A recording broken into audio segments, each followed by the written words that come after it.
complex. Level 7 is the most severe accident, also called major accident, on the International Nuclear Event Scale from the International Atomic Energy Agency.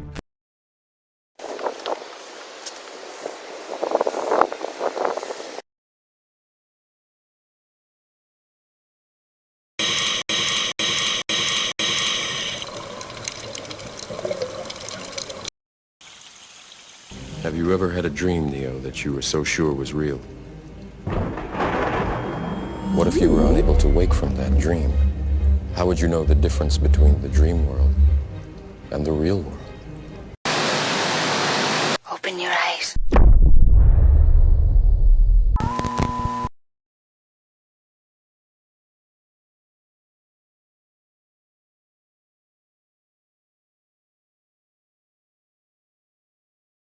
Do not take your blindfolds off. Do not.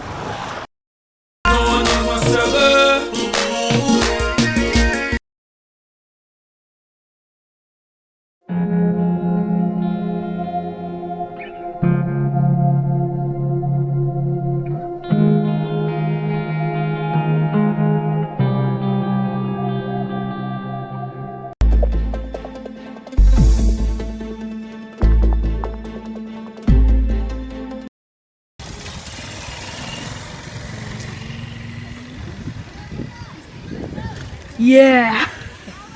You just like keep getting bigger. Like, wow. This is the most beautiful thing I ever seen. Is it? Really?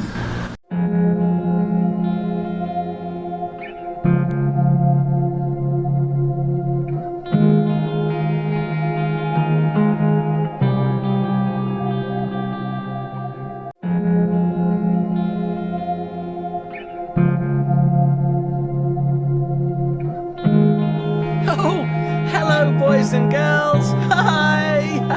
Oh, hey, look. What's that? दोस्तों, आपने अपनी जिंदगी में कभी ना कभी एक rainbow तो जरूर देखी होगी। हो सकता है आपने कभी एक डबल रेनबो या सर्कुलर रेनबो भी देखी हो। Oh my gosh, it is a double rainbow. I cannot believe it. It's a freaking double rainbow. Oh my gosh. इस चीज का ऑफिशियल नाम है क्लाउड इरिडिसेंस। ये नॉर्मली होता है पीलियस क्लाउड के साथ। इवेंचुअली नीचे वाला जो क्यूमुलोनिम्बस क्लाउड है वो से ऊपर वाले क्लाउड को ऑब्जॉर्व कर लेता है। I'm guessing that's how most scientists sound to most people. But we'll hear from some other scientists after we take a look at this not a double rainbow iridescent cloud thing. And just a quick side note, you should probably be careful what search engine you use. Totally different. That's what their new look.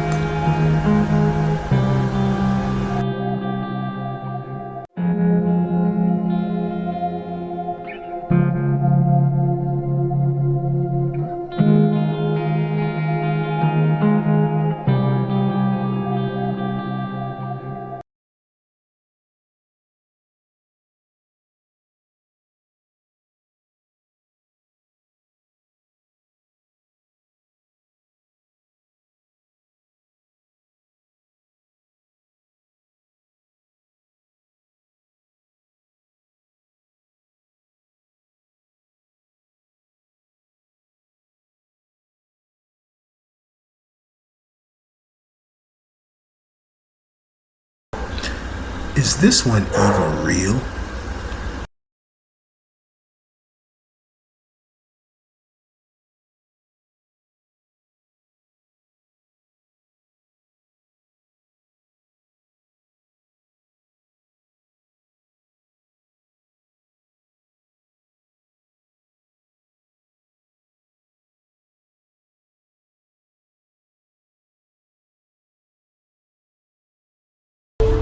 Listen to me. I'm only going to say this once. We are going on the trip now. It's going to be rough. It's going to be hard to stay alert. It's going to be even harder to be quiet. But you have to do both. Under no circumstance are you allowed to take off your blindfold. Do not take your blindfolds off. Do not. Welcome to a real-life movie called Bird Box Blind.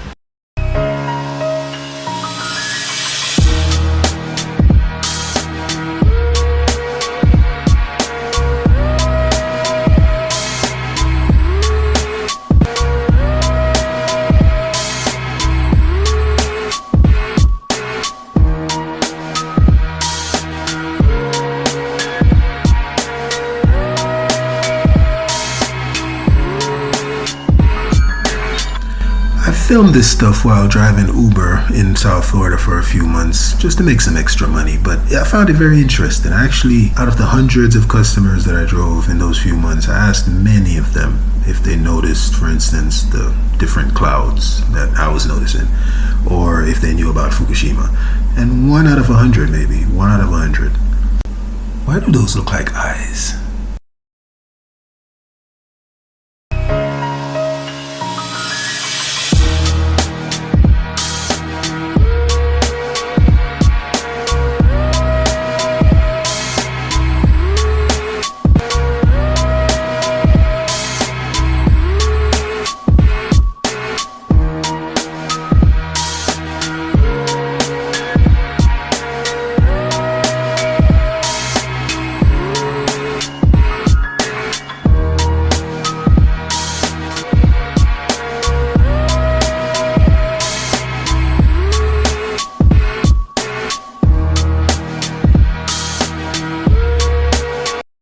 Up to that point, I had been living in South Florida for since the 90s actually, and I had never seen clouds like this until 2016 or so, and continuing on today. But it was very surprising to me that no one else noticed, and I would show them and then they would just go back to sleep. It was very strange.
What's that?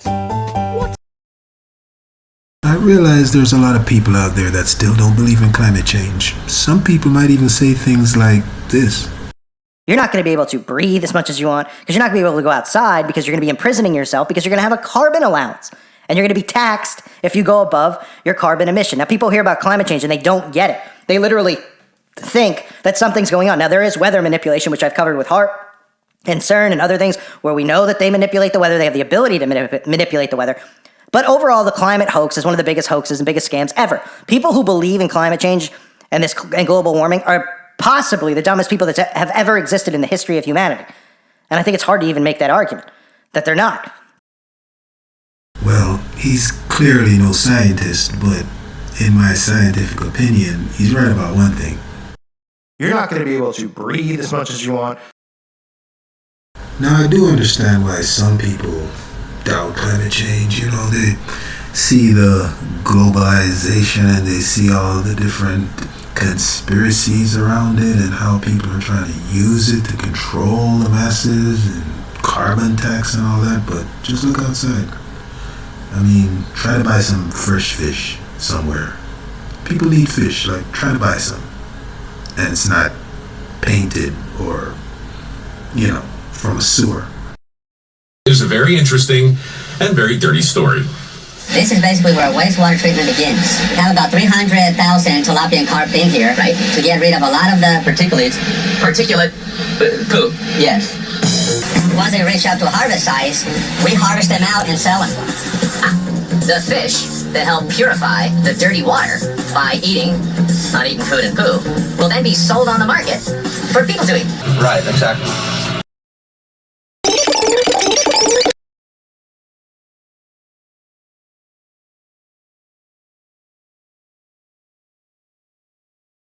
No one knows my struggle. They don't know my trouble. So you must go on. I remember the first time I heard about the Pacific blob. It was back in 2013 or so, and it coincided with news about the greatest El Nino in history. It was basically something I'd heard about El Nino before, but this was supposed to be the greatest one in history. Now I wonder, does anyone else remember the first time they heard about the Pacific blob? Or is that just me? Anyway, it basically got bigger and it stayed. And every year there's news about it, but no one is aware. Why? Because the mama love you. Now, we should probably get a little background on El Nino, La Nina, the greatest El Nino in history and all of that, and then come back to the blob. The blob is related, but you need to understand El Nino first, and how that definition has changed. Another big story we're following tonight, the return of El Nino, as government scientists say that the weather phenomenon is coming back and it could last through the coming winter. A cyclical phenomenon that starts with water warming in the tropical Pacific, but it can have worldwide impact. It certainly had an impact in the mid-1990s as we suffered flooding in the Pajaro River Basin. So what has been done to make sure that that river can hold its water? Should we have flooding again? Action News reporter Phil Gomez begins our live team coverage. He's in Watsonville. Well, in Pajaro, the arrival of El Nino means flooding. Back in 1995, El Nino-induced rainfall caused the Pajaro River to flood, resulting in $50 million in damages. Main Street in Pajaro, there's no evidence of the 1995 flooding that kept this town underwater for days. But there are plenty of memories of that heavy rainfall induced by the El Nino phenomenon. Wet all over. I mean, it was just a big, muddy mess. Store owner David Tavares remembers his business was surrounded by water. It was an island. The water level had already gone down on my property, but had left a sludge of about 12 inches deep. And it was up to the individual property owners to clean up their work area. I remember that pretty well. And then back in 95 was kind of toward the end of the El Nino years, and that's when we had the biggest flood we ever had in Watsonville, I think, when the river broke. The levee broke right where organic farmer Dick Pachote was farming. I would say we probably lost $500,000 in 95 with head lettuce, and at that point we were growing a lot of endives and escargots for the salad plants and spring mix, but a lot of those went underwater where once they were flooded we couldn't harvest them anymore for safety issues. Since then, Santa Cruz County has spent $1 million every year maintaining the Pajaro River. They've created a better flood warning system, have removed obstacles that could damage the integrity of the levees, even planned to build a new one. We're in the final phases of a general investigation, what's called a general review and reevaluation report. The original levees were built in 1949, so they're old and they don't provide the level of protection that they were designed to provide. So for now, life goes on in the Pajaro Valley, but those who have lived through disasters now know El Nino's back. If all goes well, construction along 11 miles of the river could begin in the year 2012 and span about 5 years at a cost of almost $200 million. Dan? Very good. All right. Thank you. Thank you for having me. Jeffrey Kluger is editor-at-large for Time Magazine and Time.com. He oversees coverage of science and human behavior. Jeffrey, welcome back. Thank you for having me. So what is going on with all this weather? Well, he's no scientist either, but let's hear what he has to say. Well, here's what's happening. We're already coming off of what's the hottest year on record, 2015, and the hottest month in the hottest year was July. So think of the Earth as running a chronic fever. Now, on top of that chronic fever comes the acute fever of El Nino. Chronic fever comes the acute fever of El Nino, which occurs when westerly winds that usually push warm Pacific water over to the west side of the Pacific weaken or reverse, allowing that warm water to slosh back east. That tends to heat up the North American hemisphere. Which occurs when westerly winds that usually push warm Pacific water over to the west side of the Pacific weaken or reverse, allowing that warm water to slosh back east. That tends to heat up